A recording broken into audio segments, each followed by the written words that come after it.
Gracias por mantener la sintonía. Esto es Conexión 32 y nos acompaña el economista Arturo Martínez Moya en la entrevista de hoy. Gracias, buenos días. Buen día, buen día. Bienvenido y gracias por estar con nosotros. Muchas gracias, Miguel. Yo creo que la primera pregunta debería ser, ¿cuál es su visión de la situación económica y las perspectivas que ellas podrían tener y sus efectos en el proceso electoral?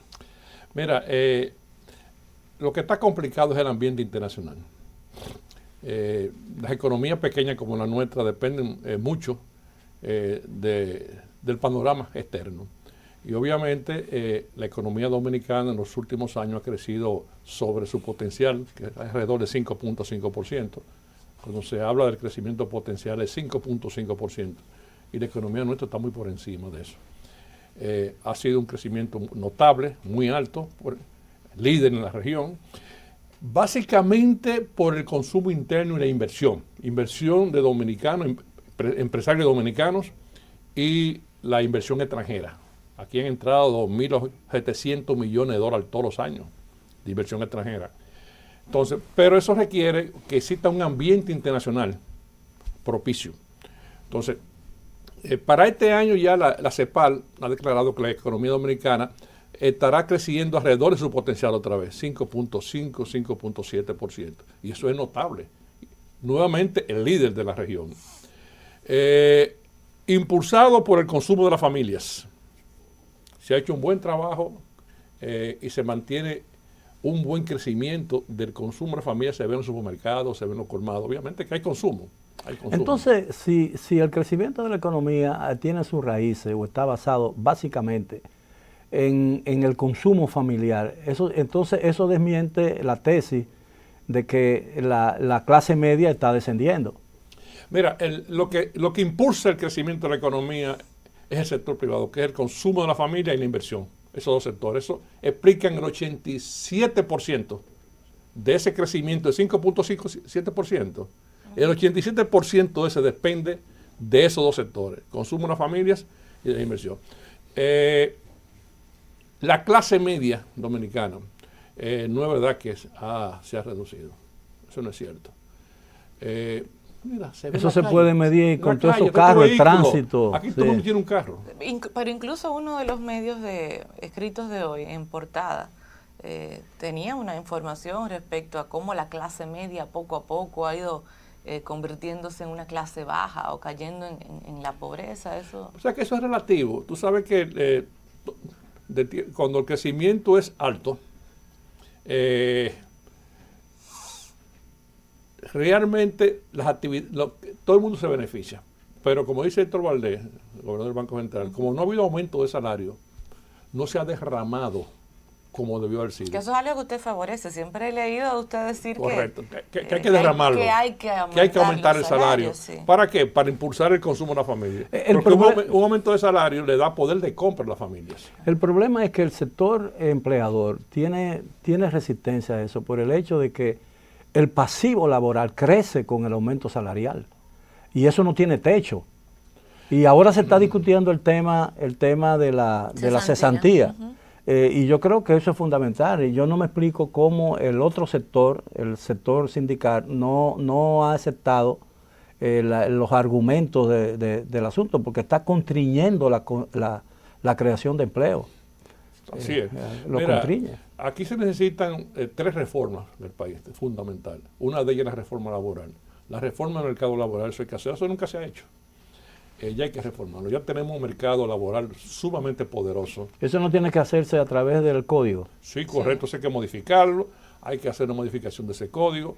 Hay que ver los derechos y obligaciones del trabajador. Los salarios, tú no puedes estar cada 4 años peleando que te aumenten el salario mínimo. Eso tiene que ser casi automático, dependiendo del comportamiento de la economía. De la inflación. Porque tú sabes lo que está pasando, que mientras más tiempo se pierde en esa discusión de que los trabajadores no quieren discutir este tema y que los empleadores no quieren aquel, el tiempo está transcurriendo, entonces se está concentrando demasiado el ingreso. Ese crecimiento del PIB está yendo a pocas manos. Mira, el PIB tiene 3 destinos. Por más vuelta que se le dé, tiene 3 destinos. El gobierno, la presión tributaria, que es 15%. Bueno, ahí coge 15% del PIB. los trabajadores con los salarios. Bueno, como los salarios están congelados, han venido perdiendo poder de compra. El salario real del trabajador se ha caído. ¿Por qué? Porque no se ha hecho la modificación del Código Tributario. Y laboral, perdón. Y la culpa, obviamente, es de las partes, incluso del gobierno, del sector laboral y de los sindicatos, que no han tenido conciencia de que hay que modernizar ese código, de que el que crea empleo es el sector privado. Sí. Y eso hay que preservarlo. Con este aspecto que ha sido el meollo de la discusión por el cual parece estar frenado, que es el de la cesantía y la posibilidad que se ha incluido de crear un instituto que sea desde el Estado el que tenga un fondo para la cesantía. ¿Cuál es la posición suya?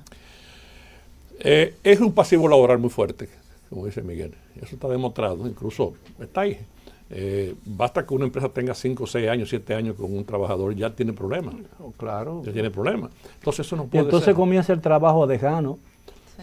Y no hay productividad. Entonces lo que se complica es el crecimiento de la economía. Lo que se complica, cuando no hay productividad, entonces hay poco aporte a la economía. Entonces, eso no sucede en otros sitios. Porque déjeme decirle, no estamos inventando nada. Vamos a ver cuál es el modelo americano, cuál es el modelo de la Comunidad Europea. Vamos a traerlo aquí, vamos a estudiarlo, discutirlo, porque en economía no hay nada nuevo. En los Estados Unidos tú te botan del empleo y te vas para tu casa. Entonces, son modelos que hay que discutirlo aquí, ponerlo sobre la mesa, y decir, mire, este es el modelo en tal sitio, este es el modelo en tal sitio, y este es el modelo de aquí. No puede ser. Entonces, vamos a buscar hacer algo intermedio entre todo esto. Primero, para reconocer los derechos adquiridos. Los derechos adquiridos son adquiridos. Eso usted no lo puede... Claro, eso es que busca una solución. Ahora, hacer como se hizo con la pensión. Fíjate, recuerde que la pensión, el sistema que había, era el sistema de lo acumulado. Donde tú tenías, donde los sistemas de pensión prácticamente quebraban porque la gente se estaba poniendo viejo y la juventud que estaba incorporando no estaba aportando lo suficiente como para pagar eso. Entonces se dijo, hasta aquí se reconoce todo lo que estaban trabajando y acumularon esta pensión. Pero a partir de aquí hay que aportar. Hacer lo mismo con el caso bueno, el tema, la crisis de inmigración en Europa está íntimamente asociada al tema del peligro de la quiebra de los sistemas de seguridad social. Porque la gente envejece y las cotizaciones han ido bajando, precisamente porque la gente incluso ya no trabaja y trabaja de otra manera. Una gran parte en esos países, incluso en los Estados Unidos, trabaja en una habitación en su casa.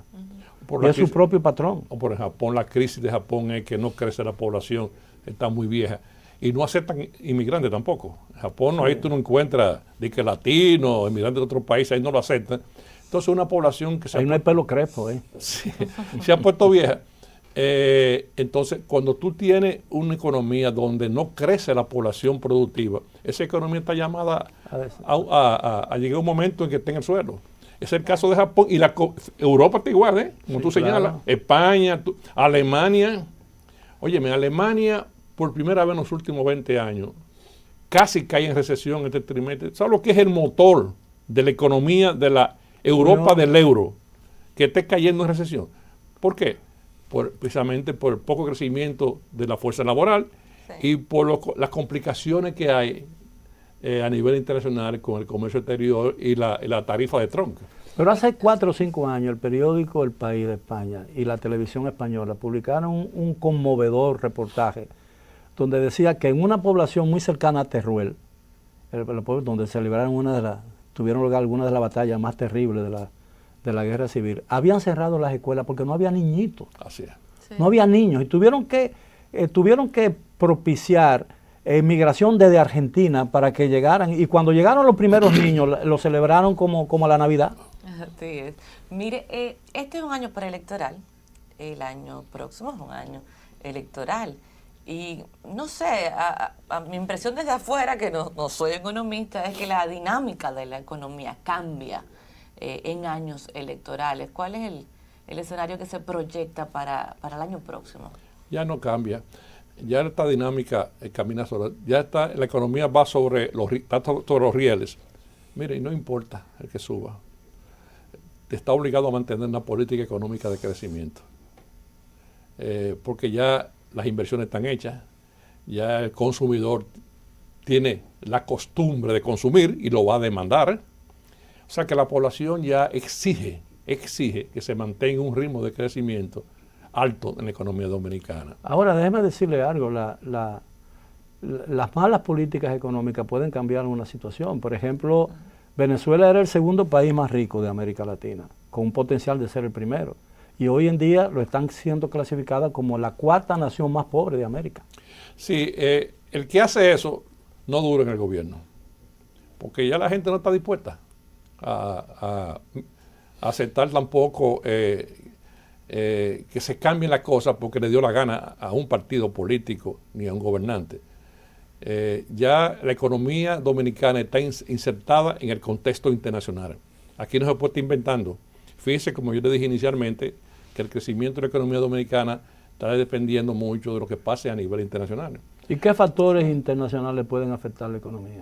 Bueno, el flujo de capitales eternos, eso es fundamental. Aquí tiene que entrar entre 2.500 y 3.000 millones todos los años de dólares. Las remesas de los dominicanos, de Nueva York, de Estados Unidos, Europa. Como vaya la economía norteamericana, siempre se ha dicho, pues se mueve la dominicana y es por el flujo de recursos que envían los dominicanos que están por allá. Pero si hay turismo. Pero si ahí hay un resfriado, a nosotros nos da gripe. Así es. Y el turismo, por ejemplo. ¿Las remesas impactan más que el turismo? Están iguales. Igual. Están bailando pegados, como dicen. Pero yo creo que tiene más efecto en el bienestar de la gente porque va directamente a la familia. Sí, o sea, al consumo, ese va directamente al consumo. Sí. Es muy poco los que ahorran lo que envían. Sí, claro. Esa gente envían de Estados Unidos, incluso lo envían en productos. Sí, en naturaleza. En naturaleza, en sí. las cajas, Y eso forma sí. parte del consumo que yo hablaba inicialmente, que eso contribuye al crecimiento de la economía. De modo que son tres sectores lo que impulsan la economía dominicana. El turismo, la remesa, eso es fundamental, y esa inversión extranjera, eso es fundamental. Eso hay que preservarlo bajo cualquier concepto, incluso cuando se insiste en el aumento salarial, ¿no? Es porque se tiene que preservar eso. Si el salario no aumenta, ese entonces es un error que se comete. Y déjame decirte, el salario hay que aumentarlo en los próximos 30 o 40 días. Ahora, yo pienso... Perdón, el gobierno tiene que jugar un papel fundamental. ¿Y en qué porcentaje? O sea, ¿qué tanto se requiere el aumento? La suma de dos cosas. Hay que ver, desde que no se ha aumentado, tiene 4 o 5 años que no se aumenta, ve la inflación de allá para acá, que no es mucha, porque la inflación ha estado bajita. Si no llega a 2 dígitos. Correcto, no llega a 2 dígitos, más el incremento, un porcentaje del incremento de la productividad del trabajador, porque el trabajador aumenta su productividad, entonces esa productividad, una parte de él y otra parte del empleador. Es decir, la plusvalía que genera el trabajo. Eso te da un 15, de entre 15 y 20%. Entonces, es un asunto que no hay invento. Eso es lo que se hace en toda parte del mundo. Y decirle, miren, sindicato, míralo aquí los números, ¿verdad? En esto es lo que va el aumento de salario. Y el gobierno tiene que mediar con efectividad en los próximos 30 días. Ahora, pero yo creo que si se dicta, y esa es la posición del sector empleador, un aumento unilateral le pone fin a la discusión. De inmediato. Le pone fin porque la gente no va a rechazar el aumento. No. Aunque no sea el deseado, no lo va a rechazar. Entonces yo creo que hay mucha de pérdida de tiempo en la discusión. Ahora, yo veo el aumento salarial como un mecanismo para combatir la inmigración y el empleo de la cosa. Porque en la medida en que los salarios sean más atractivos, más dominicanos estarán interesados en hacer cosas que hoy no quieren hacer. No sé si estoy construyendo pajaritos en el aire, como dicen, pero a mí me parece que es así, por ejemplo. Eso es correctísimo. Sí. El aumento salarial tiene un impacto que la gente no lo ve, pero tiene un impacto, primero, en esa delincuencia que es rastrera. Porque déjame decirte, la delincuencia dominicana, si tú dices, bueno, hay mucha delincuencia, sí, en toda parte, pero aquí la mayoría es rastrera, es un celular, es que te llevan una cartera. Sí, atracos, asaltos, raterismo de pequeñas cosas, que no es asunto como sucede en Centroamérica, allí, aquí. La mayoría es así. Y entonces un aumento salarial, una mejora en el empleo, te combate esa situación. Te lo combate porque realmente parte de esa delincuencia es por falta de empleo. es por falta de ingresos. Claro, algunos por sinvergüenza, pero una buena parte responde a esa realidad. Y segundo, cuando tú aumentas el salario, tú estás repartiendo mejor el pastel, porque ahí está el punto. El pastel de la riqueza que se crea todos los días. Eso es lo que le llaman el gráfico de la panza. Exactamente. Tiene una mejor distribución. Ahora mismo el salario ha bajado de un 39% que era hace 10 años, ha bajado a 31% en esa participación. Y eso es peligroso para la paz social. Porque sí, entonces eso te dice, oye, en este país los ricos son más ricos todos los años. Ese es el famoso... Bueno, hay un proceso de concentración en el crecimiento económico. Por los salarios, porque no se han aumentado. Sí. Precisamente lo que estamos hablando. Los sindicatos tienen que verlo de esa manera. La única manera de tú parar el proceso de acumulación de la riqueza es aumentando los salarios, no hay otra. Entonces, llevándolo el tema económico y las preocupaciones de carácter económico al ámbito político, ¿piensa usted que esos problemas pueden afectar el proceso electoral? Si no los resuelven, te lo puede afectar. Porque entonces eso puede dar motivo a que alguien en algún partido político prometa cosas que realmente sea combinación entre la demagogia y la realidad. Porque recuérdate que lo que está sucediendo en el mundo ahora mismo, esa famosa derechización que hay en los Estados Unidos y en la misma Europa, están prometiendo cosas que son imposibles dentro de lo que es la mundialización de la economía. Por ejemplo, cógete el caso de los Estados Unidos, para no ir más lejos. ¿Por qué gana Trump? Trump te gana prometiendo cosas imposibles. Hacer un muro en México, oiga, eso no lo va a hacer nunca. Y fíjate que él está metido de lleno en hacer el muro. Está en eso. Está en eso, pero ya le dijeron que no lo van a lograr. Ah, no, que lo va a pagar México. México dijo, no lo voy a pagar. Entonces el gran problema es que hizo una promesa imposible. Llegó al poder con una promesa imposible. Y por eso no para nadie en ningún cargo. Pero es que el cargo, el razonamiento de él no tiene base, porque él dice, lo va a pagar México porque le voy a poner a las importaciones que vienen de México un arancel. Pero ese arancel va a encarecer los productos que van a consumir los norteamericanos.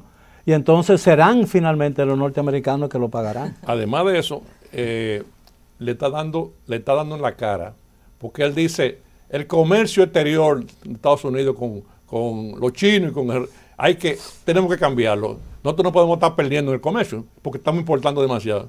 Le voy a poner tarifa y eso va a cambiar. Óyeme, se ha empeorado la situación. El déficit del comercio de los Estados Unidos ha empeorado como casi nunca había pasado. Entonces, eso es un fracaso de la política comercial de Trump, de la guerra de tarifa. Bueno, ya tiene dos grandes fracasos. La guerra de tarifa ya ha demostrado que es un fracaso porque ha sido lo contrario a lo que está buscando. Y el asunto del muro. Ahora, él está obligado, está loco por salir de esos dos puntos. Porque por ahí vienen las elecciones. Entonces, te lo cito, porque también está sucediendo en otros sitios. Mira, en Europa, la derecha en España, mira, Vox y Ciudadanos, prometiendo cosas imposibles. El caso de Reino Unido, con el Brexit.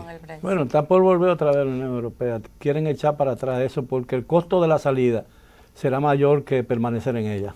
Pero hay que hacer un plebiscito. Sí, claro. Y un plebiscito, entonces, tú tienes una derecha ahí que dice, aquí no se hace plebiscito, aquí hay que...